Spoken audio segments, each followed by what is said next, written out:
नमस्कार मैत्रिणींनो, लग्नानंतर होईलच की प्रेम ह्या मालिकेमध्ये आता नवीनच ट्विस्ट आलेला आहे। इकडे आता काव्या मंदिरामध्ये 100 दिवे लावत असते। अचानक तिचा दिवा एक खाली पडतो, त्याच्यामुळे ती खूप घाबरते।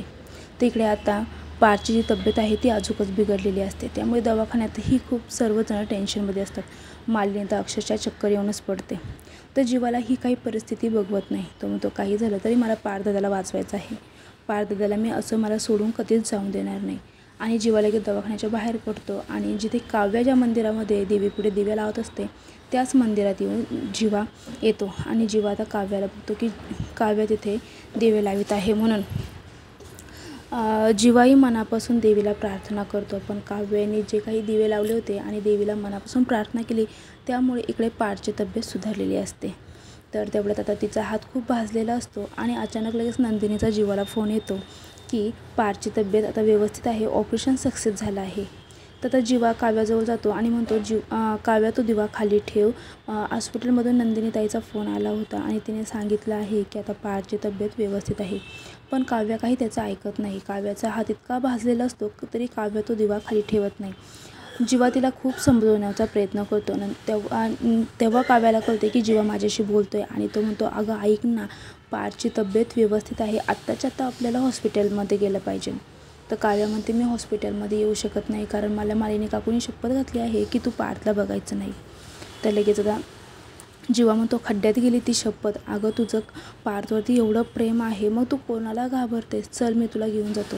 तरी काव्या नको म्हणत असते, पण जीवा काही काव्याचं ऐकत नाही। तो तिचा हात धरतो आणि पटापटा त्या मंदिराच्या शिड्या खाली उतरतो। तिकडे हॉस्पिटलमध्ये हे सर्वजण आनंदित असतात, कारण पारला शुद्ध आलेले आहे म्हणून। तर जीवा इथं काव्याच्या हाताला धरून तिला हॉस्पिटलमध्ये आणतो। मालिनी जेव्हा हे बघते तेव्हा तिला खूप राग येतो, कारण मालिनीला वाटतं मी काव्याला एवढी शपथ घातली होती तरी ही मुलगी इथे कशाला आली। मालिनी त्यांना अडवते, म्हणते थांब इथेच, तू पारला भेटायचं नाही। तर लगेच जीवा म्हणतो आई हे काय करते आहेस तू, अगं आता सर्वात जास्त ना पारदादाला हिचीच गरज आहे। आपण जरी पारदादासाठी किती केलं तरी पारदादाला बरं वाटणार नाही, पण काव्याच्या एका आवाजामुळे पारदादा व्यवस्थित होऊ शकतो। तर आता जीवाने काव्याचा हात पकडलेला असतो, पण हे जेव्हा मिथुन काका बघतात तेव्हा त्याला खूप भीती वाटते। त्याला वाटतं अरे हे दोघं पुन्हा एकत्र आले की काय। तर नंदिनी खूप खुश होते, कारण जीवाने काव्याला दवाखान्यामध्ये आणलेलं असतं।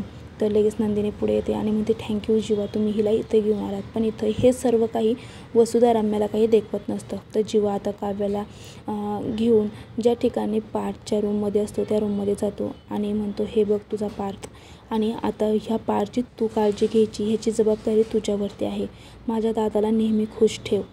तर आता काव्यासुद्धा त्याला म्हणते हो, आणि दादा काव्याला बघतो तेव्हा पार्थलाही खूप बरं वाटतं। तर आता काव्या पार्थजवळ जाते आणि म्हणते तुम्हाला बरं वाटतंय ना।